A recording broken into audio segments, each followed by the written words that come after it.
The topic of this session 4 is about energy transition and shaping the ASEAN Green Deal for sustainability and prosperity.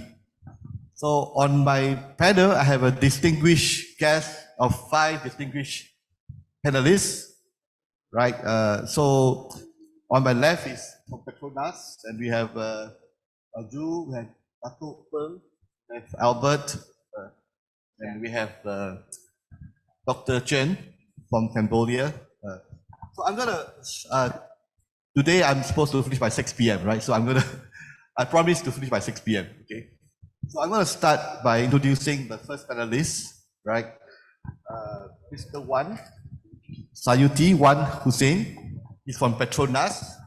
Petronas, you know that is the largest company in Malaysia, and also probably the only global company in Malaysia, right? With a $83 billion US revenue, with a $30 billion profit before tax, right? And our government Malaysia depend on Petronas. For a long time, we have a budget shortfall. This is where the money comes from, right? So this is a very important company, and they are at the forefront of setting the agenda for sustainability, for ESG. So with me, Mr. Wan Sayuti is a very distinguished panelist, went to all the top schools in the world, went to Oxford, Pennsylvania, the school that I wish I can attend. He's also on the World Economic Forum, on the fellow, right, on the WEF, right, on the future of energy and sustainability. So with this introduction, I'd like to get Mr. Wan to share with us. Thank you, Steve. Happy to be here. Assalamualaikum and a very good afternoon or evening. Thank you for staying back and be with us. So perhaps before I go into what we are doing as an organization Petronas, I step back to how Petronas started and leveraging the collaborative or partnership with ASEAN. So I just want to take us back in 1980s when Petronas first started our refinery in Malaysia. Actually, when we built first refinery in Kerteh, Terengganu, we sent our engineers and technicians to Philippines, to the Bataan Petroleum refinery, the Petron Bataan refinery. So we train our engineers and technicians in the Philippines. And again, when we developed or established the first fertilizer plant in Bintulu, we still have until today the ASEAN Bintulu fertilizer, which is a joint venture between 5 ASEAN countries. So that's the power and the collaborative partnership among the ASEAN nations. On sustainability, Petronas, I think we recognize the need to step up and also to really lead the way for the companies in Malaysia, and also because of our global presence, right? So in 2019, we moved away from our vision, what used to be a leading oil and gas multinational of choice, and we moved to a statement of purpose. And this statement of purpose is to be a progressive energy and solutions partner, enriching life for a sustainable future. So we move away from just being an oil and gas company to be a global energy and solutions company. This is really about, the challenge of the climate crisis, the nature crisis, and also the social crisis. How do we adapt our business model to make sure that we leverage the new opportunities?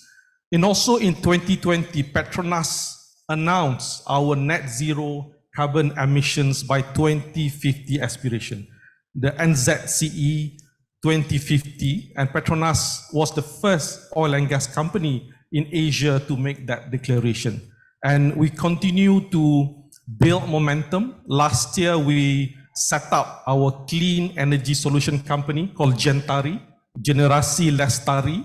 So Gentari has 3 verticals to it. One is renewable, solar energy and battery. We have hydrogen, and also we have green mobility. This is a new business opportunities and stepping up to the new challenge in the energy transitions. And Petronas also not alone, being a national oil and gas company, when we set the aspiration, we also have to make sure the whole ecosystem with us. Because in Malaysia, we have more than 4,000 vendors and suppliers in the oil and gas ecosystem. So how do we make sure when we transition from oil and gas to the new area of energy, solar, hydrogens, green mobility, that the other ecosystem, which mostly 80% SMEs, are able to transition with us? And to Steve, your question just now, I think some of the challenges that we see today for a company or for an energy company like Petronas to transition, one is we need to have the enabling ecosystem to accelerate transition. So what I mean by that, for example, the harmonization of policies. Sometimes we talk about the energy trilemma, the need to make sure a balance between energy security and affordability, economic development, and also environmental sustainability, right? So there must be harmonization between policy to drive, carbon, pricing carbon, and also addressing the subsidies, for example. How do we make sure that we tackle the energy subsidies and make it more targeted before we address the carbon pricing instrument? And the need to also scale up the new energy solutions, because energy transition costs money. Not many people talk about what is the cost of energy transition, right? In fact, Petronas, we've committed in the next 5 years, 20% of our capex is allocated for decarbonization and also new energy solution. So how do we enable investment in the new energy space? That's another enabling ecosystem that need to be addressed. The second point I would like to highlight is on just and equitable transition. At the heart of transition is the people. So a lot of investments going into the new energy spaces, right? Investment into solar, into battery, into wind, hydrogen, and so on. So how do we make sure that it benefits the people of ASEAN? How do we upskill, retooling the skills in oil and gas so that they are prepared when the new economy is accelerating, right? So how do we make sure that we give the right training, the right opportunities for the people to thrive? And also in addressing energy transition is also about changing lifestyles, because the oil and gas is embedded in our day-to-day, right? In transportations, materials, and so on. So how do are we willing to change the lifestyles and the way we consume to make sure that we support the transition moving forward? If you look at the data, today's consumption, we are consuming about 1.6 times Earth. The lifestyle patterns of today's generation, we are consuming more than what we have. In a way, we are consuming the future's generation portion, right? So in order to accelerate energy transition, we also must be willing to change the way we live. And the third point I would like to make is turning risk into opportunities. Because ASEAN, we have a lot of opportunities for the new technologies and also new solutions. For example, carbon capture and storage. Malaysia, Indonesia, Thailand, we have vast opportunities to deploy carbon capture and storage. It's really, capturing carbon and store it permanently. This is a new technology. We've seen countries in Europe, Norway, North UK that have scaled up this technology. And this is something that ASEAN, because we have a lot of depleted reservoir, can really leverage this technology and bring it to this region. We also need to make sure that we leverage the natural resources of ASEAN. We have a lot of forest cover, people talking about natural carbon sink and carbon credits. So in this region, Malaysia, Indonesia, Thailand, Cambodia, we have a lot of forest, protection and conservation that be converted into carbon credits to make sure the net zero aspiration is achieved. So that's my point. Thank you. Thank you. Taking one or sharing about Petronas, right? Petronas is one of the most admired company, one of the best managed company in Malaysia. And I think looking forward to have a bigger, impact on ASEAN as well, right? I mean, not just Malaysia, but I think one of the most admired, one of the most ethical, one of the best, performance financially. I think they have the resources as well as the will to change for the better for sustainability. So the next speaker I invite is Dato' Peng Su Hong. He's the Vice President of First Solar, right, Malaysia. First Solar, I was formerly a fund manager, right? So I look at the share price just now, right? Very high PE, right? We have PE of 474 PE, right? That means the market value of the company is a very high performance, future performance company, right? And the company is worth about $20 billion US with about $3 billion US revenue, right?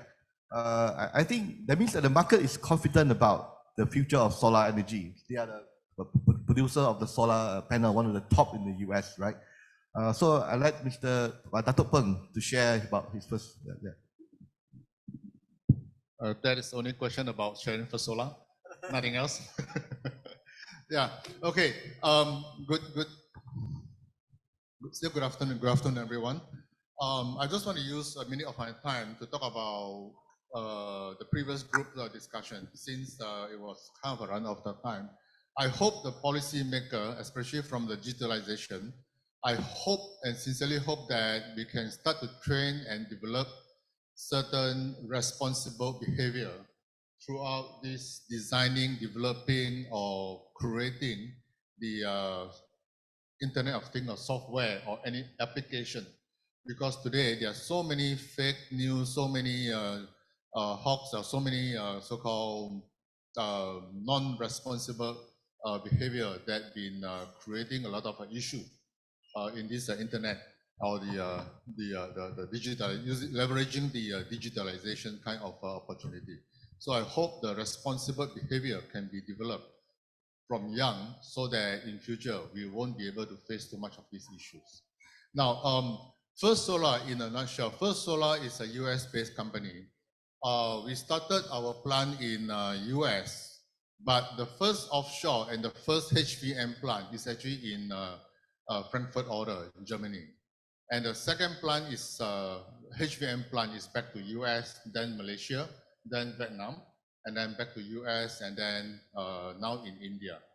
So right now we have a total capacity of 9 gigawatt or 9.5 gigawatt.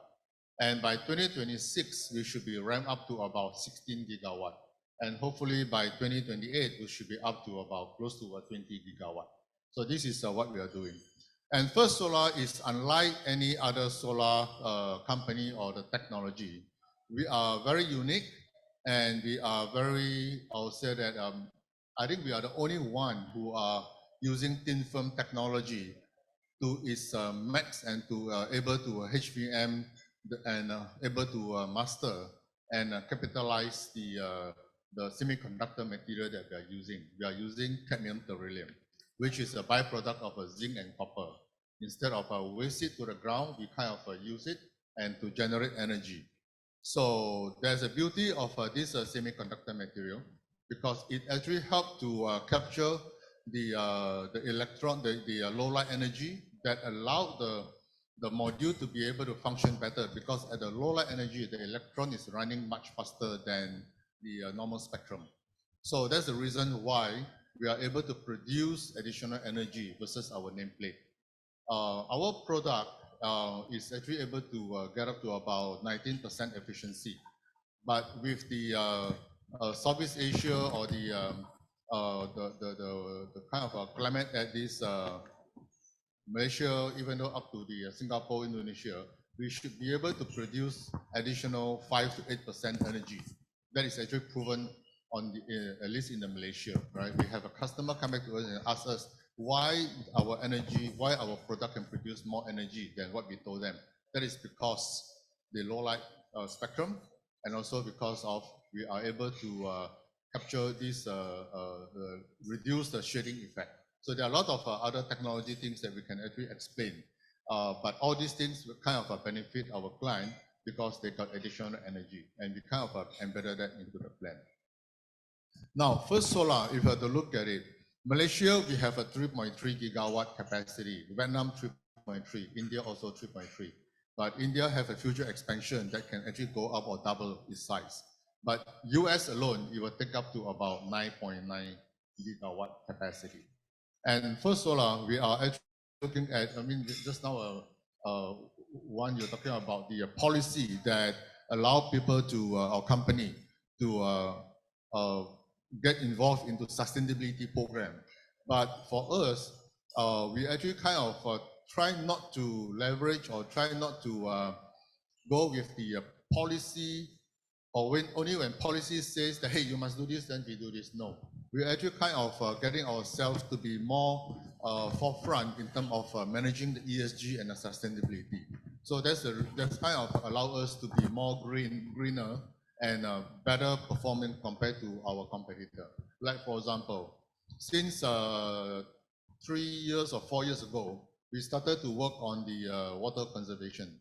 And because of the effort, I mean, we don't have to really spend too much money, but our engineers have a creative way.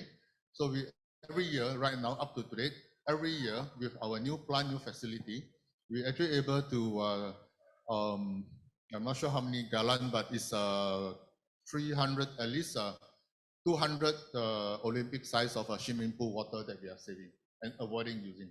And right now, our goal is to get into 100% use of our water so that we have only in and no out, right? So this is what we want to do because we have to be responsible to environment. Even though our discharge is actually much lower than the DOE's specs, but if we can reuse it, if we can make sure that there's no discharge, why not we just reuse? That also allow us to save more money because we kind of allow us to be able to be more cost reduction in the water consumption. That's number one. Number two, we do have a lot of waste management. In the past, we just kind of let the scrap vendor or the waste management vendor to take away those so-called production rubbish or buy the waste, and then they go and do what they need to do. But we actually form a small team, and we consider that small team as an entity. And the goal of that team is to increase, the KPI is to increase our waste, recycle, or reuse. Recycle means we can reuse it at our own site. Recycle and reuse is other industry can also use it. Like for example, the initiative allow us to sell some of our so-called recycled byproduct, which is the rubble, and that is actually kind of allow another company to use it as a bicycle pedal or the brake or the shoe sole, right? We also kind of sell quite help a small company, a waste management company in Penang that able to produce our glass because our glass is clean enough to be able to become a fiberglass product. So that actually allows us to kind of help the local company to lower down their costs because instead of buying the raw material to put into their furnace to consume more electricity, using our product become their cost-saving raw material. So in a nutshell, for First Solar, there are so much things that we are doing from a sustainability.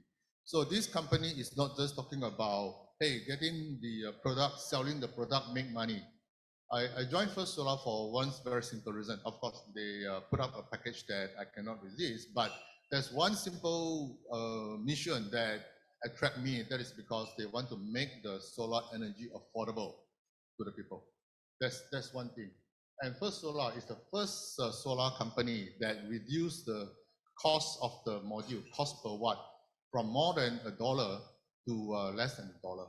And we will continue to reduce it.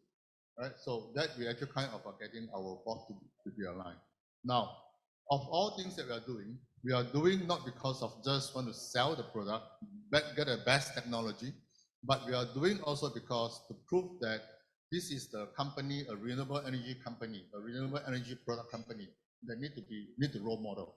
So now our product is proven to be, number one, the least consuming, consume the water. There's a least. The least in energy use, right? And also the energy payback is less than 6 months, right? So that means if you were to buy our product, those are the benefits that you can actually enjoy. So in a lot of times when I talk to a lot of my peers in the industry, especially in Malaysia, right? Because today everyone is going for a very low cost product, which nothing wrong, right? But the low cost product, if you want to convert it and try to explain that how well you support the carbon emission, how well you kind of support the whole supply chain of yours to where you produce the energy, how well you kind of able to bring down the carbon footprint or carbon emission, right? You'll take more years.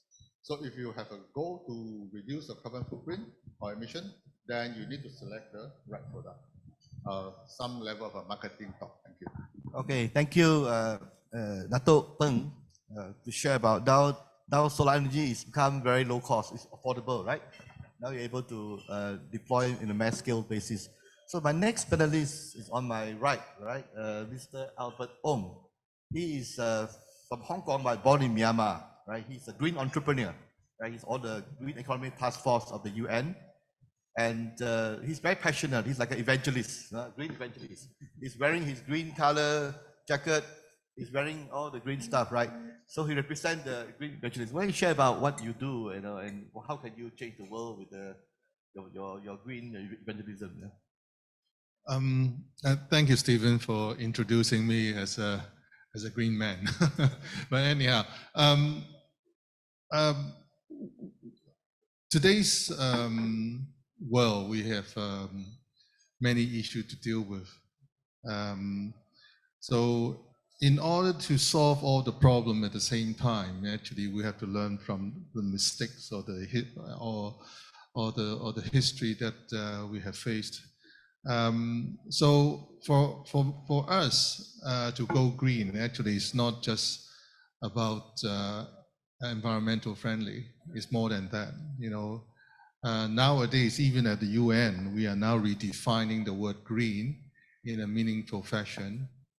Green is about doing good things, doing the right things with social justice. Okay, doing the right thing with moral justice. So that's why with that kind of thinking, because I've been in the green industry for over 40 years, so we met many challenges, ups and downs, and we have been doing a lot of things which we have never done before, because we thought green products or environmental products is easy, it's another business, but actually it doesn't. It wasn't happen that way. So, but what we have learned in the past is, as what I've just shared with you all, is to learn the mistakes, but at the same time to refine and how to make an enhancement out of the things that we have done before and make it right. So that's why we come up with this Green Deal. The Green Deal has been there for decades, from the European Green Deal to North American New Green Deal. Last year in ASEAN, our ASEAN chairman, President Hun Sen, has proposed this, introduced this ASEAN Green Deal. But at the same time, actually, last year the Asia Pacific Green Deal was also been launched by the UN. So I think it's complementary to each other, but with a very high level, to us, it's very high level meaning, because what we are talking about for the Green Deal nowadays is for ASEAN Green Deal is really about Asian values.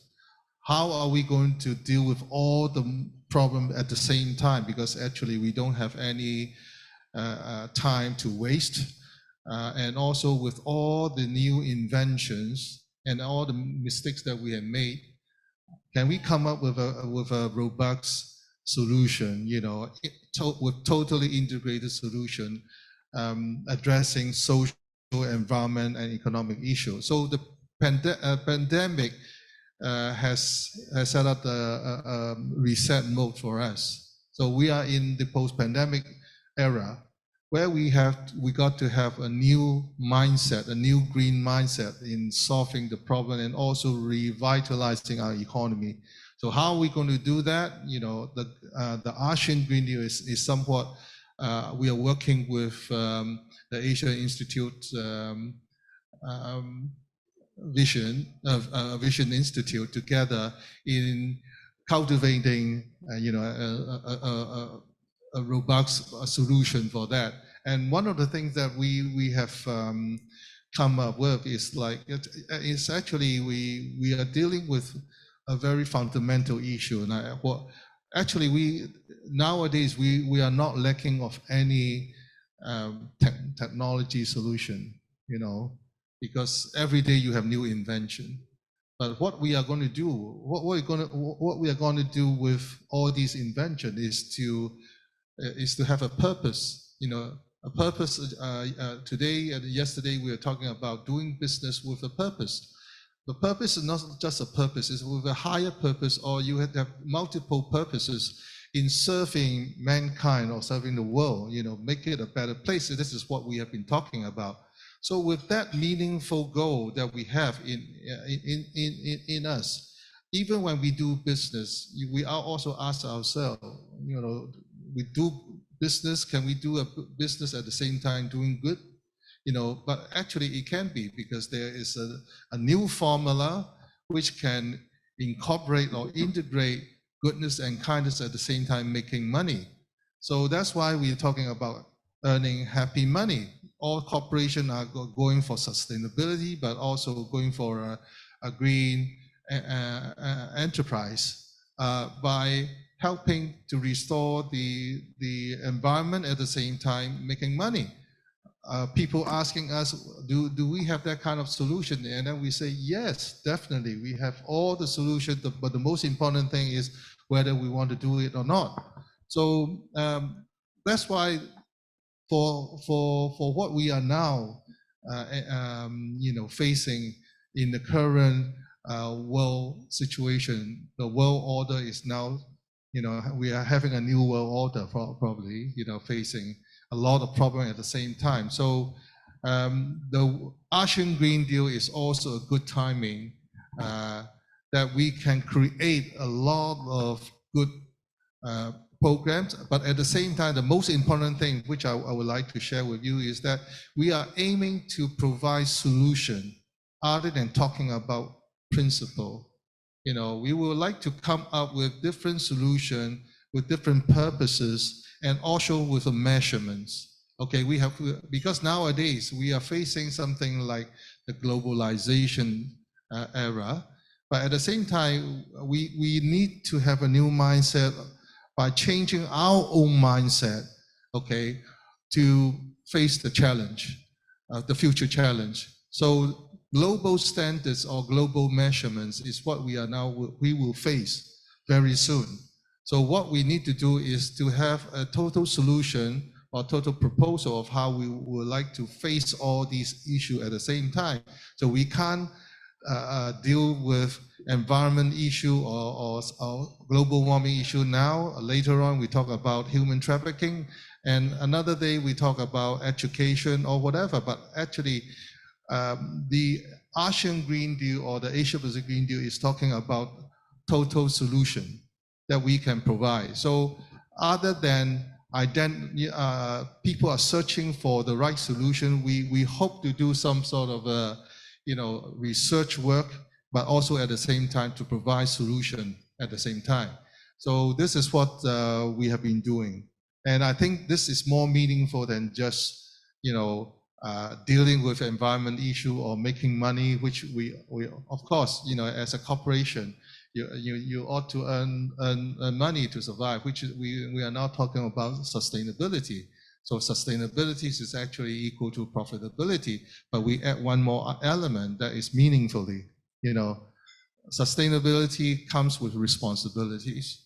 So I think this is what we want to share with you, other than telling you what to do, but it's the value chain that we want to restore, because the value chain in the past has been twisted. Thank you, Albert, for sharing about the ASEAN Green Deal, right? It's a very high ideal, right? I say a lot of times it's execution. I mean, in ASEAN, a lot of talks about policy. We have no lack of McKinsey consultants. We hire, In fact, Singapore government and government of Malaysia is one of the biggest customer of McKinsey, right?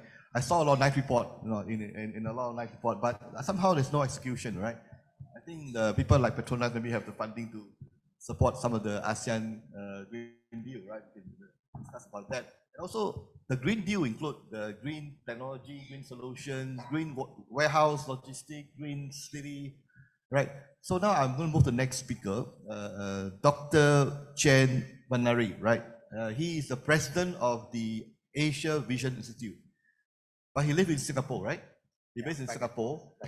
He studied in Japan, right? And he in Vietnam as well. So it's quite, and your research is not just for Cambodia, right? It's about ASEAN, about Asian think tank, right?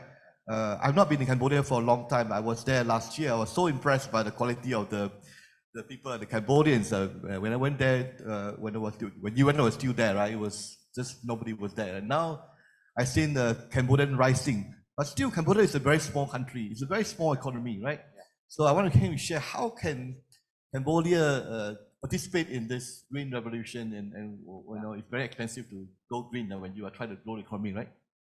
Thank you very much, Stephen, for the kind introduction. And actually, my interest in green economy or green transition is inspired by Albert.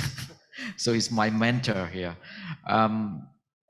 We started to have this concept on green as in Green Deal last year, because Prime Minister Hun Sen as chair ASEAN proposed this concept, and now I think Indonesian chair is continuing this dialogue, consultation on ASEAN Green Deal. So the basic idea is to have this what we call green recovery from the pandemic. So we have two pillars of the recovery: digital recovery, digital transformation, and green transformations. So previous panel already discussed the digital transformation. Now we move to the green transformation. So these are the key pillars of the recovery that our region has adopted. So first, I think what we doing at this stage, Cambodia is a small economy, but it could leapfrog and seize the opportunity of green transformations. So that is the kind of political thinking. And to socialize this norm, I call it a new norm. The Green Deal is a new norm.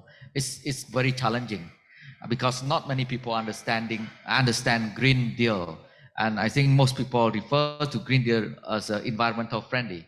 But as Albert mentioned, it has extended definition of Green Deal, which include the three kind of pillars, right?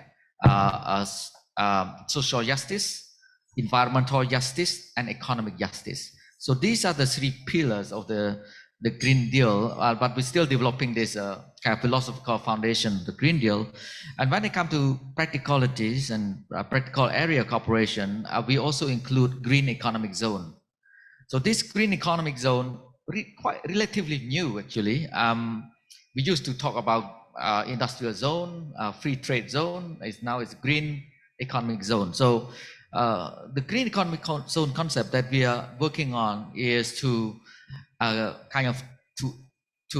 give more leverage and opportunity to the local people, and using the local context and local resources endowments in order to develop that community and the economy. So to make it more inclusive and more resilient, because all this because of the COVID-19, and how to build an economy more sustainable, inclusive, and resilient. So these are the three keywords, including the resilient.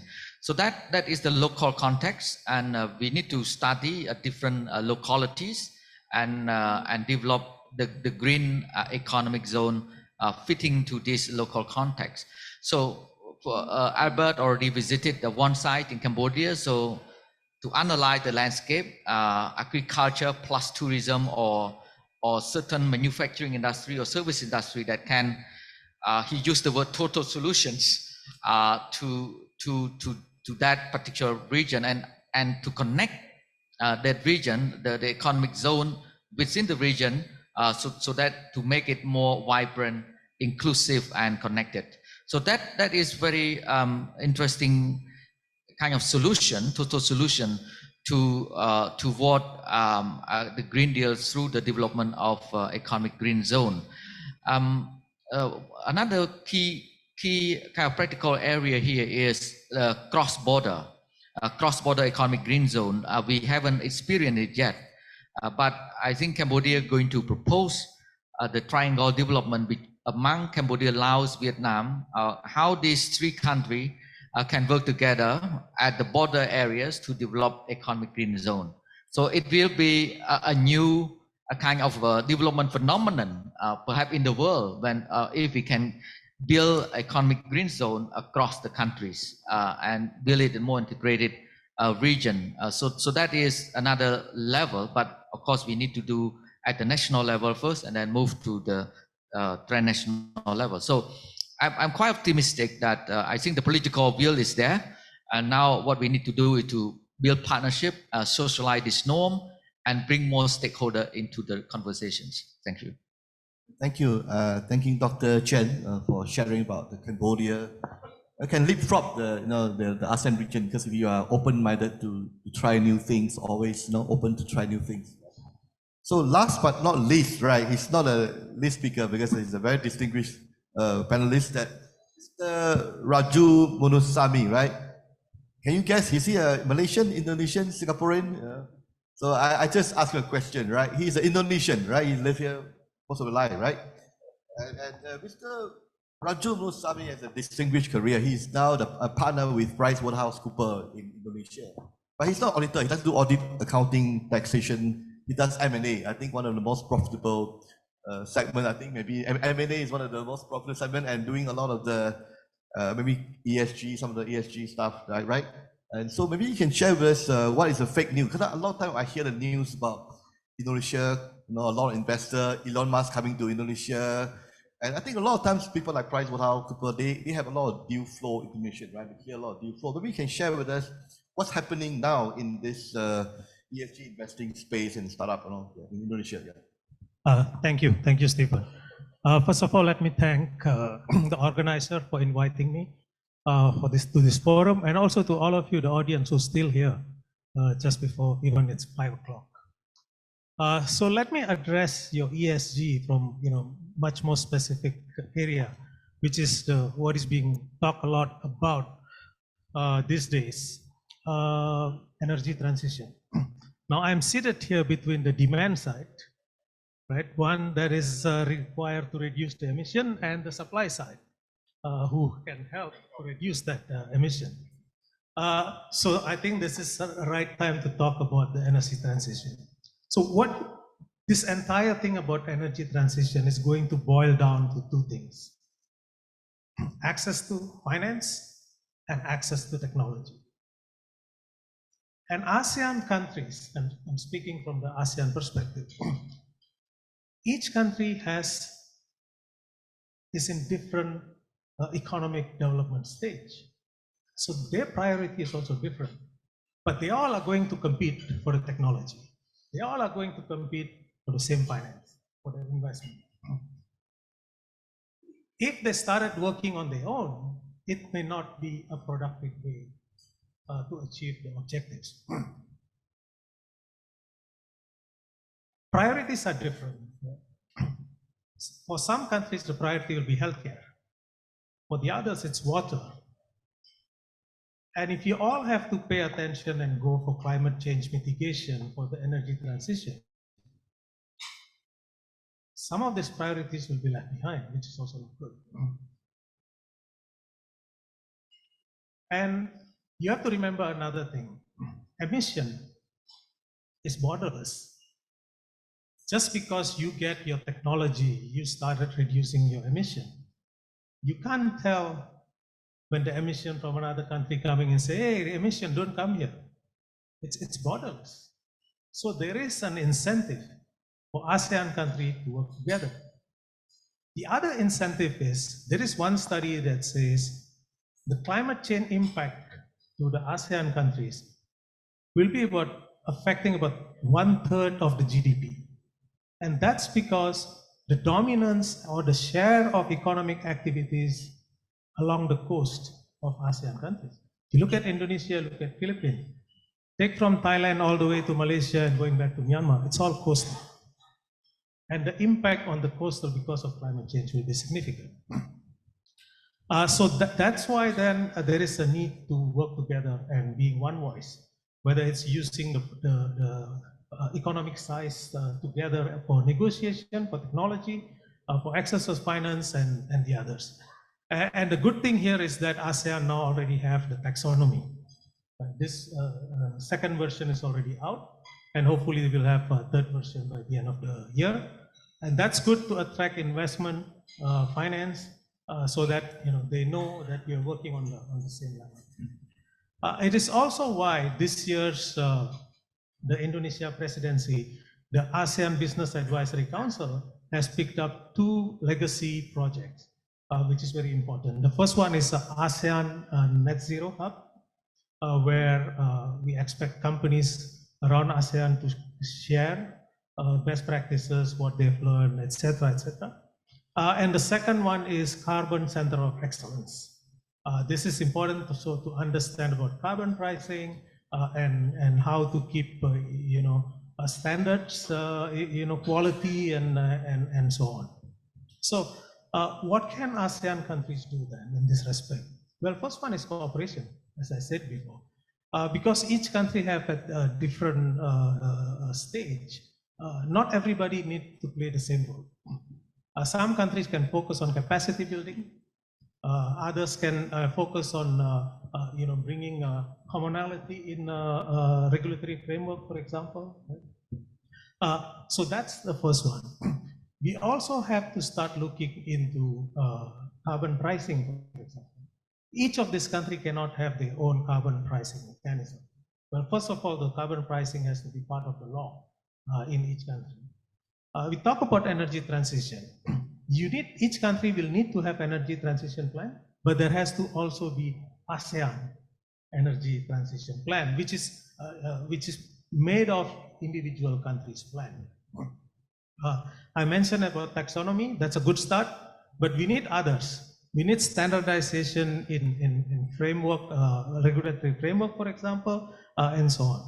And here is another, provoking question. If you want to attract the technology, if you want to attract an investment, can ASEAN countries say that if you are a company that is doing something in the ecosystem of energy transition, we consider you as ASEAN company. You can open anywhere in ASEAN countries, you'll be treated as ASEAN companies. So which means it's cross-border, just like EU, right? You can cross-border. Instead of competing, trying to get each country trying to get the technology. And finally, we are going to earn from carbon revenue, right? Whether it's through levies, taxes, so on. There is a need to ring fence and earmark this revenue to be put back into this energy transition, into climate mitigation, instead of recycling them through the state budget, which will be lost elsewhere. So I think I'll stop there. Thank you, Raju, for sharing insight about transition of energy and ASEAN company, right? In order to just be, like for me, I've done business in many countries except Indonesia because I takut lah. There's so many laws and regulations. But of late, I've been promoting omnibus law, right? I've been talking about omnibus law overseas. Don't be afraid of Indonesia. Now they have omnibus law. I was helping Indonesia a lot to promoting overseas, right? To the omnibus law. Hopefully, get executed. And I think I'll leave open to any question from the floor. Any burning question want to ask the panelists? Anybody want to ask question? Otherwise, I'll ask my first question, right? I'll ask my first question about, maybe I will ask Raju first. I want to ask you about the greenwashing, right? Even for my own state, Penang, Malaysia, right? There's 2 camps fighting over the 3 island reclaimed land. They say, oh, we have a report that says that it's very friendly, environmentally friendly, but it's all behind the real estate developer, right? So the people who fund the politicians will say, oh, we have this report from so and so, it's a very environmentally friendly, right? So a lot of greenwashing, a lot of fake news, the medias, right? So I think even I'm confused that who is right, who is wrong. The report comes from environmental impact report, then tomorrow is approved, tomorrow not approved, So I think these are the area that we hear a lot of solution in the market that but then government receive proposals every week from people. I help you to do the water waste treatment. So we don't know how to evaluate, right? That's why I need to have a. So what do you think about all this area that since you are in the deal flow, no? Yeah. Well, in ASEAN, we have ASEAN Secretariat, right, which is there to help the ASEAN countries. So I think things like this should be evaluated, and what comes out from ASEAN Secretariat should be the voice of ASEAN. Right? It's important for leaders to say that yes, we compete against each other. We have our own interests, national interests, obviously, but all of us will be losers if we don't start thinking. When it comes to climate change, when it comes to energy transition, we all will be a loser if we start thinking individually, because the climate change will affect everyone. I think it's okay to think, but for a politician who think every 4 years, right? Every 5 years, so they think differently, right? Maybe I'll ask the next question. Anybody have any question? I don't want to be the one that, anybody who had any question to ask the panelists? Maybe can I respond to what you mentioned, greenwashing, right? On the other spectrum, there's another term called green hushing. Green hushing because you don't even want to say the good things that you are doing because of afraid of being labeled as greenwashing. So the balance between washing and hushing, I think one of the principles that we anchor on is making sure that we align with international standards and framework in terms of disclosure. Right? One of the most prominent is TCFD, the Task Force of Climate-Related Financial Disclosure, that outline what are the criteria in terms of disclosure and reporting. And what's coming this year, in October, will be the launch of TNFD, Task Force for Nature-Related Financial Disclosure. So as long as we anchor to these international credible standards, I think the balance between washing and hushing will manage. That's a very good point. One, because today every disco company say they are, they are pro sustainability. Every company, listed company, they will say they are in the green economy. Everybody says that, right? But how, which is which? Something like they just use it as a PR propaganda, to promote their company, right? So I'm gonna ask anybody have a question? I'm gonna ask this Albert about there's so many out there, so many solutions, right? And you have to how do we share knowledge? How can we actually know which is the right one? Okay, thanks, Stephen.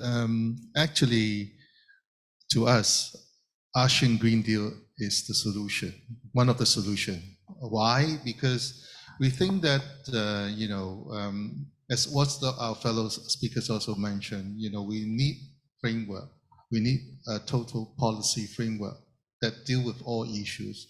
So there, as I said, like we share a lot of mistakes, but at the same time, there are many good, successful case studies that many companies has accomplished in the past 20 years. So what we are trying to do is this ASEAN Green Deal is somewhat, we condense it with all these champions, how they are doing it and how we can make it right with the right formula so that we can provide, we don't wait for things to happen. We try to do it in a proactive way. When we see this is the right thing to do, we just do it, and then we nowadays we have solution. And then we have also, as what I share with you, there are many champion companies. They have the technology. They also have their own, business model. So we pick the right thing. If it is right for you, you go and pick. You don't have to wait. You don't have to wait for the government. Of course, we do things because we also want to help our country. But in ASEAN, in this context, actually, as what our fellow speakers also mentioned, we can move around, invest in different, countries within ASEAN, so that what we are trying to do is to encourage investment, encourage the move of technology and also the talent. So this is a very important even for ASEAN. So what we are trying to do with the institute is to formulate all these policies and also recommendation so that we can tell a very simple story to a lot of people, at least in our ASEAN countries, that if you want to be competitive, because there's a lot, there will be major challenges coming to meet you every single day, because during the in the post-pandemic era, many companies are trying to do their business again, but they need to change. They need new elements. So I think I think Stephen asked me earlier about if we want to go green, is it much more expensive, than the all conventional one? To my understanding, it is not the case, because if you change your business model by having a master plan from the very first beginning, actually you save a lot of money. Okay, and this is the real case. And for the things that are happening, which for new projects, we can do master plan from the beginning. But for current investment, we can only do marginal improvement. So, but at the same time, this is an improvement which lower down your cost. So what we're trying to do is to give and share these new ideas with others through this ASEAN Green Deal. We want to make it like, hey, this is the future. At least, from the green point of view, green is not just about environmental friendly. Hey, thank you, Albert, for sharing about the ASEAN Green Deal, right? Because I think there were a lot of idealism, right? A lot about government, ASEAN Secretariat. I work with the government. I realized that it's very slow, right? And in fact, I'm helping UN Global Impact to do conferences in Malaysia. They fund the whole thing, right? But I just felt that sometimes on the local level, there's still a lot of work to be done. It's really not so easy. Politicians don't always they like to be seen to be promoting this, but they're only looking at the short-term election cycle, right? It's very difficult to. I'm no longer. I just turned 60 last week, so I'm no longer to try to be sugarcoat everything. Right? I think it's important for you to how to make it happen, right? So people who has the money are the Petronas. Looking into ASEAN, how to create a center of innovation or supporting all the universities that come together and endorse certain technologies. I think these are real money with real resources that you can do a lot more, right? Everybody trying to be commercial. Like First Solar is the top company, one of the top in the US. Their technology, thin film technology, is different from the China technology. It's a low-cost technology, right? But there's always new company that come out. And so there are a lot of opportunities that maybe one day Petronas no longer do oil and gas. They do something else which is worth much more. I think there's a lot of things that you can do with the resources we have. Invest now, right now.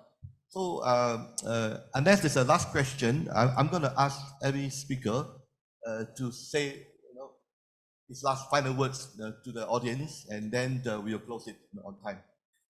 Okay, let me start with Dato' Peng. Share your I want to echo on Albert's comment, because when you talk about green, you see, last time when we first started to have sugar-free Coke, it's very expensive.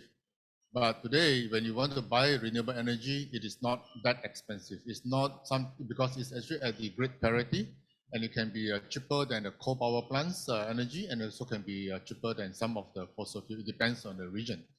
So I do hope that by doing this so-called ASEAN, I would say that if you talk about one ASEAN project, and one of it should be how to electrify ASEAN with the renewable energy that may come from the right place. The right place, I believe that will up to the policymaker, the authority, or the leaders to go and decide. But that would be something, because yesterday when the governor talking about 400 gigawatt of the solar project from Indonesia, 50% will be for self-consumption, 50% can be sold, right? So I look at it in this, if we have an ASEAN so-called electricity network, that can be very helpful because Singapore need a lot of RE, right? Same like in some of the places in Malaysia, we also need a lot of RE, but it's too slow. So if we can have that, I can just say that number one, the benefit will be job creation, because every single project you need a lot of people. Number two, when you need people, you will need talent, and then that will be a talent development. Number three, it can be a huge ecosystem to the supply chain, because every single megawatt or every single gigawatt require a lot of steel rack, the floating pontoon, cable, or even the what do you call the inverter or the storage. So there's a lot of opportunities. So maybe from the our standpoint, I do agree with you in terms of how to shape it. But at the same time, let's also make sure that how do we enable this type of capability in a right way, so that no one compete. It's a standard pricing. Thank you. Okay, next I'll ask Dr. Chen to share. Because connecting to that point, so recently we have bilateral agreement between Cambodia and Singapore. So we export renewable energy to Singapore, 1 gigawatt, but the undersea cable to transmit that energy is more than 1,000 kilometers. So it will be the longest kind of power transmission cable in the world. And it will go through Vietnam, the Kamau port, and Malaysia. So that's why when Prime Minister Hun Sen met Anwar Ibrahim, he seek support. And recently in Indonesia with the Pham Binh Minh, Vietnamese Prime Minister, sought support. So we need the regional cooperation on power transmission line. So I think it's a good experiment of this regional cooperation and power and undersea power grid. So that we can produce and export our renewable energy. How about one? Share your Petronas.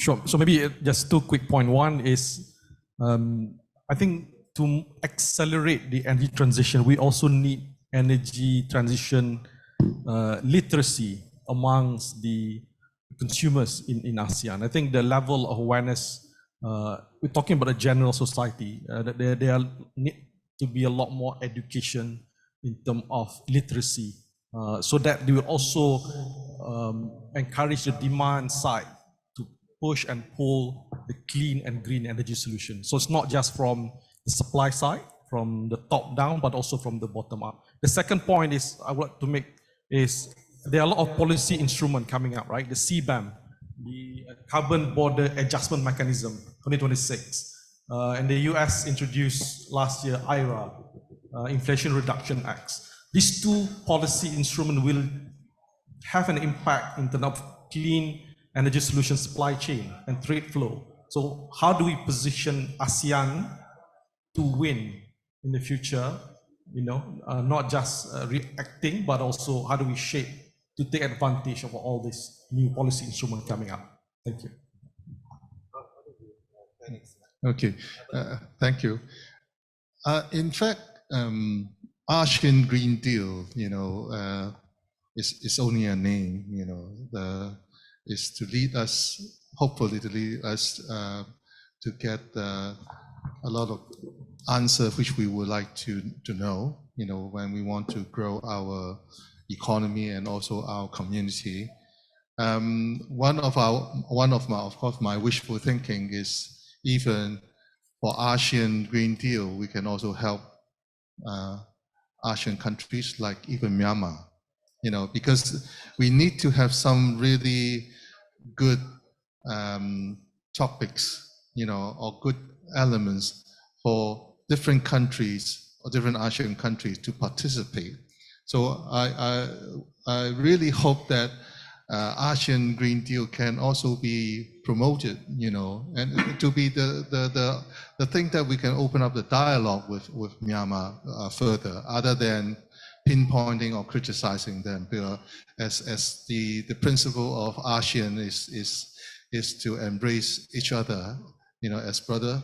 So but I think the good intention and with the solution are there, because I'm still with the Myanmar people in developing different business opportunities, but actually energy is one of the things that they needed most. So what the world change, and what we are thinking of is also a integrated hybrid energy solution. Not just one solution, or even they are talking about hydro.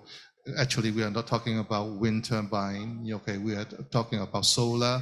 Even there are so many things that we can do. So what I mean, I would really want to contribute, in another way of making it a kind of a model, so that we can also, other than helping ASEAN countries, but we can also help other Asia Pacific countries too. Thanks, Raju. You are the last but not least. Sure. From me, I think 2 points. The first one is, this is not a 1 year or 5 year efforts. This is a very long-term effort. So it's important whether you talk as a company or as a government to start earmarking some of the funds, some of the financing for that long haul. The second one is, and this is again, continuation is important. It's really my hope what Indonesia Business Advisory Council is doing this year through the 2 legacy projects, which is the ASEAN Net Zero Hub and Carbon Center of Excellence, will be continued next year by Laos, and then also by subsequent other presidency or host. That's all. Thank you. Thank you for all the distinguished panelists. I think we should think ASEAN more, like we can have the more ASEAN collaboration. This is an ideal situation where we all should strive for. And I thank KSI for having this ASEAN forum every year. I think hopefully we can achieve more together as a partners in ASEAN, right? And we have access to technology and market. It can only happen if we all share resources and make it happen. And with this, I end this panel, and thank you very much for all the panelists. Thank you for staying back. Thank you, Mr. Stephen Lai, and members of our 4th panel.